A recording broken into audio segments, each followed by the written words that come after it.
ओम गणेशाय नमः। हिंदू पंचांग के अनुसार हर साल भाद्रपद माह की शुक्ल पक्ष की चतुर्थी को गणेश चतुर्थी मनाई जाती है।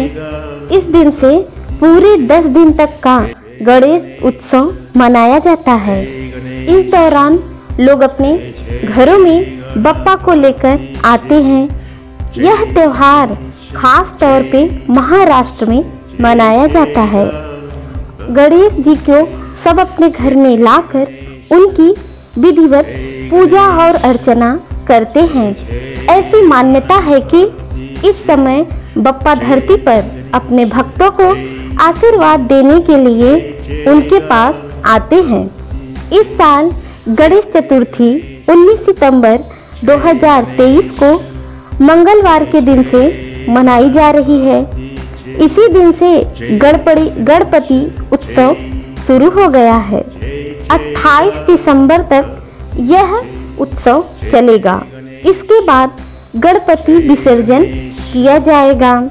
गणेश चतुर्थी का त्योहार पूरे देश भर में बड़े ही धूमधाम से मनाया जाता है। इसके पीछे कई अहम वजह बताई जाती है। पौराणिक कथाओं के अनुसार गणेश चतुर्थी के दिन माता पार्वती के पुत्र भगवान गणेश जी का जन्म हुआ था। इसलिए हर साल भाद्रपद माह के शुक्ल पक्ष की चतुर्थी के दिन गणेश उत्सव मनाई जाती है। इसके अलावा एक और पौराणिक कथा प्रचलित है। ऐसा कहा जाता है कि वेद व्यास जी ने गणेश जी को महाभारत रचना को लिपिबद्ध करने को कहा था। गणेश जी चतुर्थी के दिन से ही व्यास जी ने बोलना शुरू किया और गणेश जी ने लगातार 10 दिन तक लिखा था। इस कारण ये पर्व पूरे 10 दिन तक मनाया जाता है।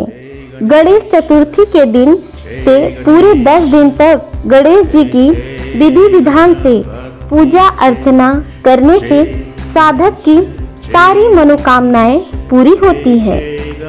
गणेश चतुर्थी की कथा के अनुसार एक बार की बात है, भगवान भोलेनाथ स्नान करने के लिए भोगावती गए। उनके जाने के बाद माता पार्वती ने अपने शरीर के मैल से एक पुतला बनाया और उसका नाम गणेश रखा। माता पार्वती ने उस पुतले से कहा कि हे पुत्र, तुम एक मुग्दल लेकर द्वार पर बैठ जाओ।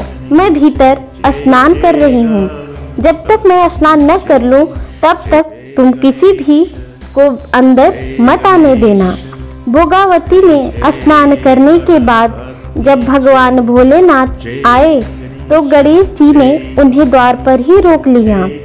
इससे भगवान भोलेनाथ ने इसको अपना अपमान समझा और क्रोधित हो गए और क्रोध में उन्होंने गणेश जी का सर धड़ से अलग कर दिया। उसके बाद वे भीतर चले गए। माता पार्वती ने उन्हें नाराज देखकर समझा कि भोजन में विलंब होने के कारण महादेव जी नाराज है। इसलिए उन्होंने तत्काल 2 थालियों में भोजन परोसकर शिव जी को बुलाया। तब दूसरा थाल देखकर तनिक आश्चर्यचकित होकर भगवान भोलेनाथ ने पूछा, यह दूसरा थाल किसके लिए है? तब माता पार्वती बोली, पुत्र गणेश के लिए है, जो बाहर द्वार पर पहरा दे रहा है। यह सुनकर भगवान भोलेनाथ और अधिक आश्चर्यचकित हो गए। तुम्हारा पुत्र पहरा दे रहा है? हाँ नाथ, माता पार्वती ने कहा, क्या आपने उसे नहीं देखा? तब भोलेनाथ ने कहा, देखा तो था, किंतु मैंने तो अपने रोके जाने पर उसे कोई उदंड बालक समझकर उसका सिर काट दिया। यह सुनकर माता पार्वती बहुत दुखी हुई। वे विलाप करने लगी। तब माता पार्वती को प्रसन्न करने के लिए भगवान भोलेनाथ ने एक हाथी के बच्चे का सिर काटकर गणेश बालक के धड़ से जोड़ दिया पार्वती इस प्रकार पुत्र गणेश को पाकर बहुत प्रसन्न हुई। उन्होंने पति तथा पुत्र को प्रीति पूर्वक भोजन कराकर बाद में स्वयं भी भोजन किया। यह घटना भाद्रपद शुक्ल चतुर्थी को हुई थी, इसलिए यह तिथि पुण्य पर्व के रूप में मनाई जाती है। गणेश चतुर्थी के दिन व्रत भी किया जाता है। व्रत करने के साथ कथा भी सुनी जाती है। विघ्न विनायक श्री गणेश जी को देवताओं में सर्वोच्च स्थान प्राप्त है। श्री गणेश देवताओं में प्रथम पूजनीय है और बुद्धि के देवता है।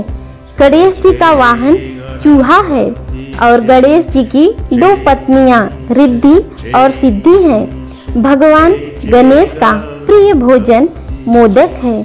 गणेश चतुर्थी के दिन सुबह प्रातः काल स्नान आदि करके गणेश जी की प्रतिमा को सिंदूर लगाकर षोडशोपचार विधि से पूजा करते हैं और दक्षिणा अर्पित करके 21 लड्डुओं का भोग लगाते हैं। इनमें से 5 लड्डू गणेश जी की प्रतिमा के पास रखकर शेष ब्राह्मणों को दान में देते हैं। गणेश जी की प्रतिमा को उत्तम मुहूर्त में नदी या तालाब में विसर्जित किया जाता है। इस दिन गणपति पूजा करने से बुद्धि व रिद्धि सिद्धि की प्राप्ति होती है और सभी विघ्न बाधाएं नष्ट हो जाती हैं। जो भी लोग गणेश चतुर्थी का व्रत रखते हैं उन्हें गणेश चतुर्थी का व्रत का कथा अवश्य सुननी चाहिए। इस दिन गणेश चतुर्थी व्रत कथा सुनने का विशेष महत्व माना जाता है। जो भी व्यक्ति गणेश चतुर्थी का व्रत पूरे विधि विधान से करके गणेश चतुर्थी व्रत कथा सुनता है उसके जीवन में सुख समृद्धि और खुशहाली का आगमन हो जाता है। गणेश चतुर्थी की एक और भी कथा बड़ी ही प्रचलित है। पौराणिक मान्यताओं के अनुसार एक बार सभी देवता संकट से घिरे थे। वे मदद मांगने के लिए भगवान भोलेनाथ के पास पहुंच गए। उस समय भगवान भोलेनाथ और माता पार्वती के साथ उनके दोनों पुत्र मौजूद थे, कार्तिकेय और गणेश जी। देवताओं के कष्ट को सुनकर भगवान शिव ने दोनों पुत्रों से पूछा कि तुम दोनों में से कौन इनकी मदद कर सकता है। दोनों शिव पुत्रों ने एक स्वर में खुद को इस योग्य बताया।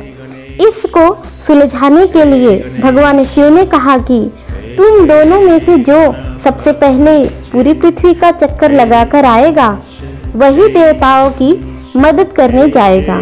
भगवान भोलेनाथ की बात सुनकर कार्तिकेय अपने वाहन मोर पर बैठकर पृथ्वी की परिक्रमा पर चल दिए।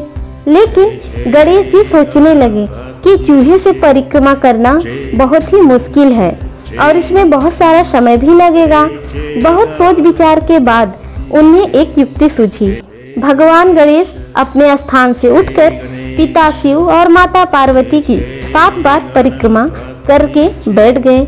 जब कार्तिकेय वापस लौटकर आए और गणेश जी को वहीं बैठा पाकर खुद को विजयी समझने लगे, तब भगवान शिव ने गणेश जी से परिक्रमा ना करने का कारण पूछा तो गणेश जी ने जवाब दिया कि माता पिता के चरणों में ही समस्त लोक है।